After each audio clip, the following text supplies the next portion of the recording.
Tera musawo eno ebyobufuzi n'ebyobukulembeze wakati mu munyo ku macha amayenze tusima Apollo nkubuza konti wasoyote yo sebonyabo eyekumide ku munyo yonna gyosinzido tulaba tuze n'ebyobufuzi n'ebyobukulembeze ate tule ku nsonga nga bwe ziri tutemeteme tukubaganye ebirowoozo wanene wali mu ggwanga Uganda byo ebyobufuzi bichali ku muliro gwennyini amayenze tusima Apollo nja kutwala n'olwaleero today mu parliament ensonga y'ebisanja ezemu neera okuzukusibwa wetwogerera eri ku parliament nga ababaka ku mulundi guno bazemu okukomyawo ensonga y'ebisanja naye si kukomyawo terms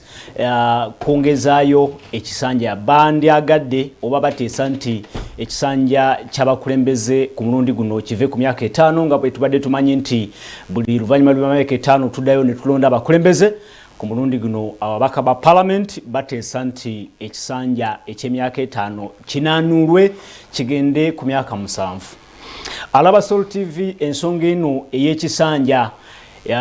ekyokwongezaayo kuva ku myaka 5 ogenda ku myaka 7 kyaleetebwa munongosereza ez'omwaka 2017 ne kitasobola kuyitamu.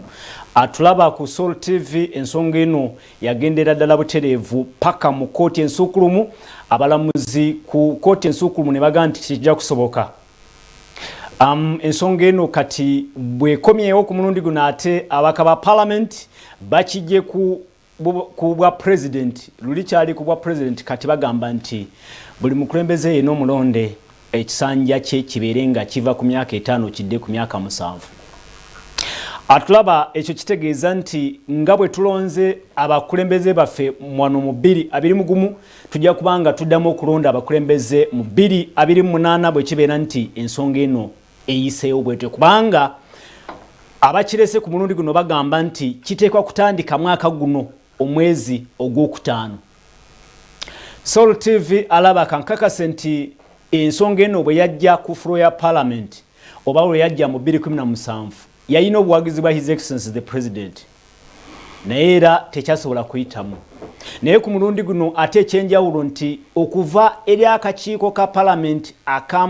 amateeka n'ensonga za parliament legal and parliamentary affairs luli kyafuna okuwakanyizibwa oludda olwa minority abatono, naye ku mulundi guno neera si bwe kiri. Abatonotono ku kakiiko ako okuli okusingira ddala aboludda oluvuganya gavumenti ku mulundi guno ensonga eno okusinziira ku lipooti gye twalabyeko bagiwagira. Mu studios enkyalero okutunula ensonga eno ndi ne Honorable Stephen Mukitale Birawa ye mbaka wa parliament ow'Ebuliisa County mu parliament. Nkwaniriza Honorable ku Soul TV program omunyo ku macha. Soul TV management mwebale nnyo okuweereza eggwanga n'okuba ng'abantu mubasomesa babeera nga bategeera ekigenda mu maaso mu ggwanga. Ate njagala kutwala mukisa guno okulisa Abannayuganda olunaku lw'omuzira omugenzi Archbishop Jonathan Luwum eyafiira amazima ataateerya mu ntama yasigala ku mazima wakiri bakukyayira amazima okusinga okwagalira ebikyamu. Ate nga n'okwebaza abazadde mwebale nnyo okubeerawo baana baffe mu kiseera ekizibu tugenda kuweza mwaka nga amasomero magale. Kusomozebwa kwa maanyi baana bangi besanze nga bali mirimu gye tebali supposed kukola n'abatandise makanga tebeetegese. So gwanga lino mulimu gwa maanyi okuddamu okwebuuza okusoma edda kwalinga kuyita bibuuzo bya UNEB na kusoma bitabo oba kusoma kwatandikiranga ku family n'oyiga empisa z'awaka emirimu gy'awaka abazadde bakola mirimo ki n'ofuna obukugu ng'okyali waka ate n'oyitako ne mu madiini nawo n'obako by'oyiga. Ndowooza kusomozebwa kwa maanyi tuddemu twetegereze nti mu mbeera ng'eno tulinde UNEB tulinde masomero kugulawo oba kyekiseera families community n'eddiini ezituzaala okubaako kyezikola mu kusoma kwegamba mu luzungu bakiyita education is not book learning. Naye katwakiza ku book learning n'okuyita bibuuzo kyobola abajuzi n'agoba mu parliament endongoseza mu teeka lya UNEB okuteekamu poliisi okulwanyisa babbi kwegamba tuze mu kulwanyisa babbi ba bibuuzo tetwebuuza nti omwana ayize ki so omwana ayiga waka mu family somero lisooka family community mwakulira n'ekkanisa muzigiti mwaba akulidde then masomero gandi badde gongereza ku bongereza kale honorable tukwaniriza ku Soul TV tusanyise nnyo okukyaza enkyaleero tugende ku nsonga yennyini eya ekisanja ky'abakulembeze okunaanulwa kive ku myaka 5 kigende ku myaka 7 okusinziira ku ripooti y'akakiiko ebyamateeka n'ensonga za parliament akakwasaganya ensonga eno oba ensonga z'amateeka bagamba nti obwetaavu waliwo obwetaavu okulabika nti ekisanja kino kinaanulwa nti emyaka 5 tegiwa mukulembeze ali mu office okukwasaganya ensonga obulungi era n'akolawo impact tutandikirawo mu 2017 mukwano gwange magezi yaleeta ndongoosa mu constitution nga yakukyusa myaka gya president ne wabaawo byayagezako kuyingirwamu okuuzawo term limits ekkomo ly'ebisanja n'okwongeza emyaka 2 egya president 7 gya president ne7 nagaana okwenyigira mu kulonda okwo kubanga kwali kubuzaabuza eggwanga lyali supposed okubeera ne okuteesa ku constitution yonna awamu si bya lubatu mu 2015 mukulu Tasobya Katali mu Electoral Commission yali chairman wa Legal and Parliamentary Affairs era mukulu Rugunda ne mukulu Tafiire Minister of Constitutional Affairs ne beeyama nti omulimu ogusooka mu parliament ye10 gujja kuba okuteekawo Comprehensive Constitutional Review Commission era n'amaanya gaweebwa mukulu Makuya yakulira akakiiko n'ekiwanti kaali katuddeko so ndowooza naguno mulundi teba bukulembeze obulungi oba okufaayo eggwanga oba kivudde mu private member oba kivudde mu committee oba kivudde mu cabinet Uganda kyerudde nga yeetaaga naddala kati nga twale mu kuteekawo dialogue nga tuvudde mu election eno twandibadde twetaaga okuteesa constitution yonna constitution review for aba national dialogue twogera ku okuteesa okusukako ku bino abaagala myaka 7 abaagala kubeera mu gavumenti edda tubadde twogera ku president Museveni ne Besigye NRM ne FDC kati ekibiina kya myezi 3 ena kyafuuse ensonga nupu yeyagala kwogera twagala bana Uganda babeeko n'okwogera baganda baffe mu Kenya mu 2015 nabalabula nga bajjeko Moi nga bakibaki bali mu kusanyuka ne mbagamba naye eyo nkola pluralism multiparty tegeeza nti bano baveewo bano bajje mu Africa twandibadde tulina enkolagana gye bayita participation and inclusion soogera nnyo ku power sharing nti bagabana obuyinza naye nga wabeewo nkola entuufu nti noono aliwo mu 2011 wabula security ne parliament singa mukulu Besigye baali bamuwadde bwa leader of opposition abeera mu parliament titwandibaddewo bino kasamba tukakaali mu Kiseka akaali mu Owino Besigye bamukwatira Kaleerwe mukulu Kayihura asabye sente z'okuleeta tiyagaasi kwegamba tuba tuwonoona sente zandizimbye eggwanga so naguno mulundi tukyasobola ng'eggwanga okusalawo ne tugamba si nsonga za lubata abaagala kweyagaliza myaka 7 si age limit kyokka si term limit kyokka twogere ng'eggwanga ku nsonga zenjogedde ku kati eby'essomero education system lwaki abantu bagula akalulu kitegeeza abantu mu Uganda values ethos tekuli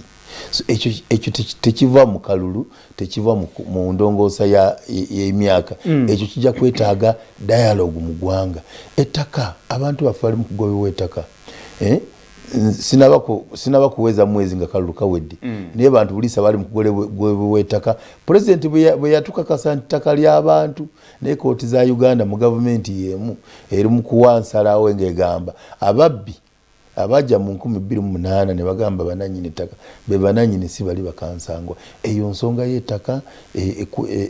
eri mu Uganda yonna yeetaaga consent amendment. Ensonga aba complaining and security yabadde nnyo mukalulu security yabadde kochi ensonga ya role of military yeetaaga consent review commission. Ensonga y'okugamba nti ebitundu bimu mu Uganda biri bubi nnyo ebirala biri bulungi nnyo oba bamu bali mu bifo bya government balala tebaliimu eyo nsonga yeetaaga national dialogue mu constitution endongoosa ya 2005 eyaleeta eyajjako term limits waaliwo nsonga nkulu nnyo abantu gye bata ekwata ku ebitundu bya Uganda okuba byonna nga byenkanankana mu nkulakulana. Article 178 of yateekawo gavumenti z'ebitundu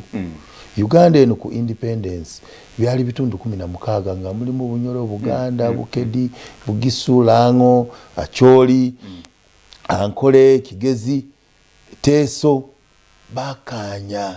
social contract eriwo Republic ya Uganda bakanya tugenda kola omukago mu government ya Uganda Republic woteeka university Kampala neteso giteekeyo naye Bunyoro tulina university bw'oba ogenda okukola kintu kyonna industrial park buli region ekifune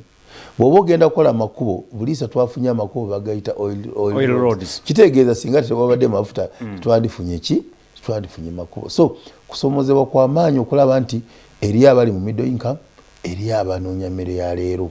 covid yatulaze bulazi bintu bantu tebeekwasa covid lwako no covid tumukubyemu tochi okutulaga banange muli mutya regional referral hospitals zikola. So abana Uganda nze ngaalaba omwaka gwa 2022 tetwafuna middle income gitwali tusubidde n'amafuta gewange tegaafuluma election yasobodde okubeerawo kyandibadde kirungi banaga ntugamba kati nga kalubwe kawedde tukoze tutya okuza eggwanga ku mulamwa ebirubirwa byaffe byonna bye twagala kufuna tebijja kusoboka nga tweyabuddemu ngeri gye tweyabuddemu. President yagambye honorable twogera ku nongosereza ku ssemateeka constitutional amendments golinga agamba nti mu kiseera kino constitutional amendments si kyekikulu si ye yandibadde priority mu kiseera kino si kasonga buno bwe baleese kamu bubiri. Tulina ensonga zakanyizibwa mu parliament y'omwenda wali mwezi gwa 8 2015 abakulu b'amadiini baleeta ensonga abakulu b'ebibiina baleeta ensonga cultural leaders baleeta ensonga civil society yaleeta citizens compact ezo nsonga zirinze parliament kuzoogerako naye president agamba awo kiba kibadde bwetyo tuteekawo mukulu Kidu Makubiya n'abalala bajja kuteekawo batambule eggwanga lyonna bakole ki beebuuze ku bantu kati myaka tuli mu emeka tugenda kuweza ena kitundu so lwaki tetukola constitutional review tetukola kijjulo kyonna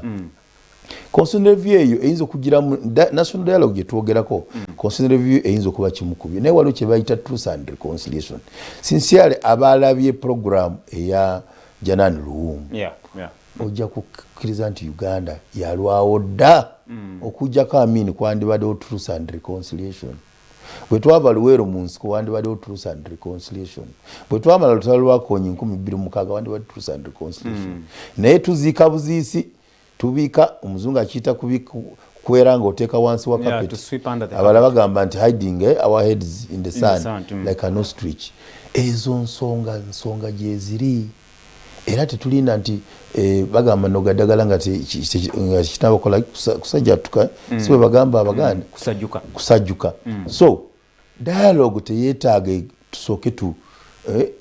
Amini yagenda n'amagye ga Uganda Amini naye baali baana ba Uganda nga bali ba professional ba pilot betunoonya twafiiridde omuwala omulungi nnyo betugeza okutrain naye Abamini baali basoma dda bintu twabagoba twabayita Bamini naye baana ba Uganda Obote n'akomawo na training ne babagoba ne poliisi n'agenda nayo.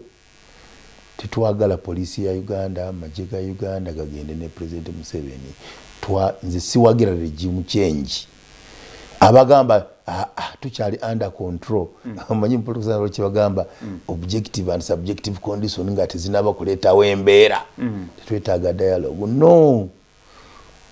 Omukulembeze omulungi omuzadde omulungi tagamba nti abaana balikola byabwe obategekera kyekino ekiseera ky'okugamba nti banange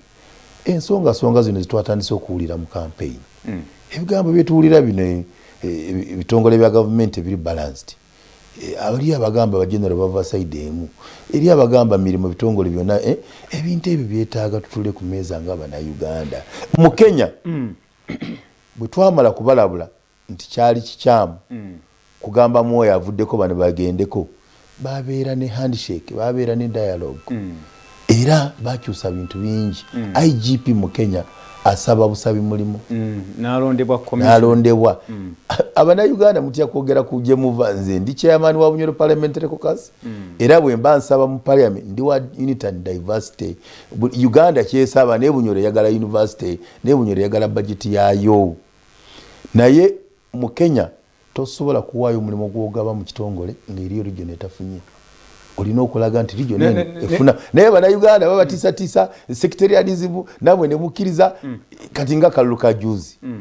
Buganda ani atamanyi nti abaganda sibe bangi nnyo. Abantu bavudde Sudan, bantu bava Burundi, bava Rwanda bona tubayita baganda. Nabava sese nabawerekera kabaka Mutesa Kudda ne wafe Bunyoro bukiri. Buganda Bunyoro twali mawanga ne twegatta bwegasi. Kati omuntu atakugamba nti tribe politics nomuza ku tribe oba wabula. So tuveeyo tugambe unity and diversity. Uganda yawamu republic okubanga buli omu ng'afunamu tetujja kubanga balaba werekera buwerekezi balala. Honorable yogera ku kya era nkitwala nga kigumaaza mu luzungu bakiyita President Museveni bwe yajira yatugambanga batafira abajanga nnyo ne batusomesa ne bamusega Makerere. Diversionary obscurantism kino kya kuwulula tuvudde mu kalulu abantu emirimu gifudde SMEs nfu banka ziri mu kutwala bintu by'abantu nazo zalinda masomero gabasasule masomero tegatandika abaana batudde waka tulina ensonga semasonga enosi yandibadde na nsonga newunya n'okwewuunya era kikulaga nti waliwo kigumaaza. Munaaba mukyali awo nga bagamba kampuni z'abazungu mafuta buliisa bagafulumiza twevamu tebatwagala nakubeera mu parliament nga kampuni za Uganda tezifunye emirimu nga mwe muli ku bisanja nga mwe muli emyaka 7 nga mwe muli ku age limit. Tutuulenga eggwanga lyaffe ffenna si lyaffe ababadde mu parliament ffekka si ffe abasozi si ffe basembayo si lya NRM yokka. Beesiga abaddewo byaganye eri abalowooza nga bizibu bya Uganda byali president byaliyo Amin yafadda tebamuziika nakuno ebizibu byamwe byaweddewo eri abalowooza Amin bamuteekawo n'amanya tajja kuyita Luweero banadulinga bagaana Obote naye ne bamukubira Maiti bwe yali eyita Jinja n'Eteeso nga bakuba mu ngalo n'embaale nga bagamba ye hero waabwe. So tuliyiga ddi ffe abainaremu tuwangudde entalo tuwangudde obululu naye tekimala. Tutuulenga eggwanga si lyaffe ly'abaana n'abazzukulu teragenda okungula nsi eno tutandike okuteeseza eggwanga tubeere bamazima tubeeremu bwerufu. Eggwanga lyagala kuteesa twalwawo national dialogue eri beyond just President Museveni ne Bobi Wine eri beyond NRM FDC NUP eri beyond parliament twetaaganga eggwanga abaana n'abazzukulu tugenda balekera ki. Alright, Soul TV kuli program omunyo ku makya egenda maaso tuli ne Honorable Stephen Mukitale Birawa omubaka wa parliament ow'Ebulisa County. Tugenda maaso n'okutunula ensonga eri mu parliament olwaleero nga baka ate baleese oba bazuukusiza ekiteeso ekyokunaanula ku kisanja ky'abakulembeze. Luli nkutegeezeza nti kyali ku president yekka naye ku mulundi guno bakireese nga kyakutwaliramu abakulembeze bonna abalonde okuviira ddala ku president okutuukira ddala ku LC1 oba omukulembeze ku kyalo. Ensonga eyo Honorable Mukitale linga agamba nti eri diversionary ereeteddwa kugula ndowooza y'abantu okuva ku mulamu ogumu okuva kudda ku mulamu omulala olw'okubeera nti ye alabanga eringa eteetaagisa mu kiseera kino. Honorable bw'otunuulira amendments nga bwe zajja luli ensonga proposals zaali nnyingi nnyo kuba eno private members bill yaleetebwa Honorable Winfred Nwagaba ng'ayinamu bingi ayinamu term limits ainamu ye actually yali atesa nti neba offices ngeza ba RDC zijibwe mu teeka ababaka ba parliament abachikirira amajim parliament baveyo amendments zari nyingi ne ku mulundi guno akakiiko ka parliament kalonzeeyo just one proposal, one provision eno yenyini eya terms. Olabotya kuba katutese ku yo yenyini olabotya nga bakikozeko nekivaawo kuba kisobola okuvaawo mu bwangu kuba it's only one amendment ku mulundi guno gye bateesaako lwaki tevaawo ate nkubuuziza mu ntandikwa nti tolaba mu justification tolaba mu mulamwa nti